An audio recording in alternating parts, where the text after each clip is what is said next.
বিলাসীপাৰা বিবাহ ভৱনত বাঙালী ফেডাৰেশ্যনৰ বিলাসীপাৰা সমচলা শক্তিশালী কমিটি গঠন।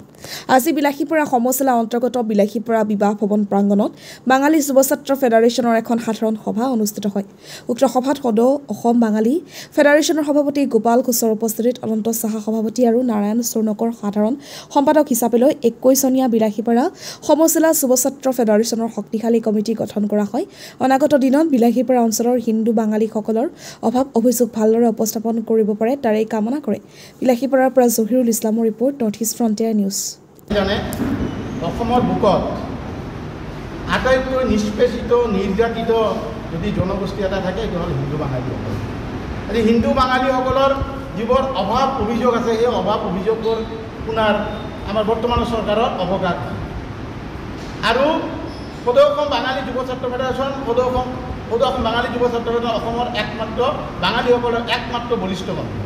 আজি আমি সদৌ অসম বাঙালী যুৱ ছাত্ৰ ফেডাৰেশ্যন দীপক দে নেতৃত্বাধীন এই কমিটিখন বিলাসীপাৰাৰ সমজিলা কমিটি এটা গঠন কৰিলোঁ।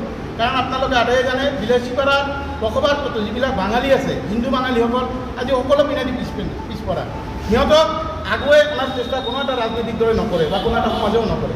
এই উদ্দেশ্যে যাতে এই বিলাসীপাৰা অঞ্চলৰ বাঙালীসকলে যাতে সিহঁতৰ অভাৱ অভিযোগসমূহ মানে নিৰ্দিষ্ট ঠাইত যাতে উপস্থাপন কৰিব পাৰে তাৰ বাবে আমি অনন্ত সাহা ডাঙৰীয়াক সভাপতি আৰু নাৰায়ণ চূৰ্ণকাৰক সাধাৰণ সম্পাদক হিচাপে লৈ আমি 21জনীয়া এটা শক্তিশালী বিলাসীপাৰা সমজিলা কমিটি গঠন কৰিলোঁ। অনাগত দিনত এই অঞ্চলত এই বিলাসীপাৰা সমজিলা অঞ্চলত বসবাস কৰা বাঙালীসকলৰ যিবোৰ অভাৱ অভিযোগ আছে সিহঁতে ভালকৈ উপস্থাপন কৰিব। প্ৰথমে আমাৰ সতীৰ্থ তথা আমাৰ বয়োজ্যেষ্ঠসকলৰ সকলৰ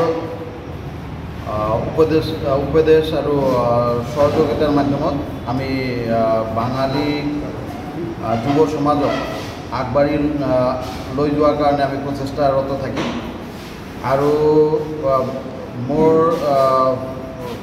এটা একান্ত অনুৰোধ থাকিব যাতে ৰাজনৈতিক অভিসন্ধি লৈ কোনো কাম আমি কাম কৰাৰ পৰা বিৰত থাকোঁ।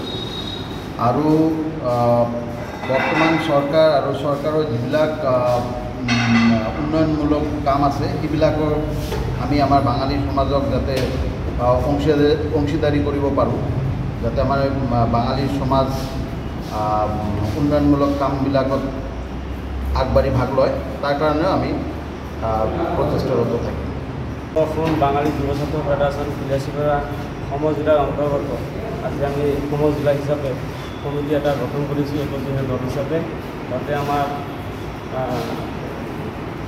সাৰা অসম বাঙালী যুৱ ছাত্ৰ ফেডাৰেশ্যনৰ কেন্দ্ৰীয় উপসভাপতি গোপাল কোচ মহাশয় ইয়াত উপস্থিত আছে আৰু আমাৰ কোকৰাঝাৰ জিলা সমিতিৰ জেনেৰেল ছেক্ৰেটাৰী ইন্দ্ৰনাথ মহাশয় আমাৰ লগত উপস্থিত আছে। আমি 21জনীয়া দল হিচাপে যিটো আমি সংগঠন এতিয়া গঠন কৰিছোঁ, আমি গোটেইখিনি সদস্যই মিলি আমি যাতে সমাজৰ হকে কাম কৰিব পাৰোঁ সেইটো মনোভাৱেৰে আমি সংগঠনটো গঠন কৰিলোঁ। গতিকে আমি সবেই মিলি এইটো ভালভাৱে যাতে সুচাৰুৰূপে আমি কাম কৰিব পাৰোঁ এইটোৱে মোৰ আশা।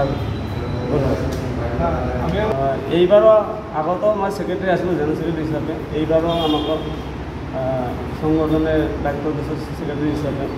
গতিকে মই ভাবোঁ যাতে দলৰ হিচাপে সংগঠন হিচাপে কাম কৰি যাব, জাতি হিচাপে কাম কৰি যাব এইটোৱে আৰু।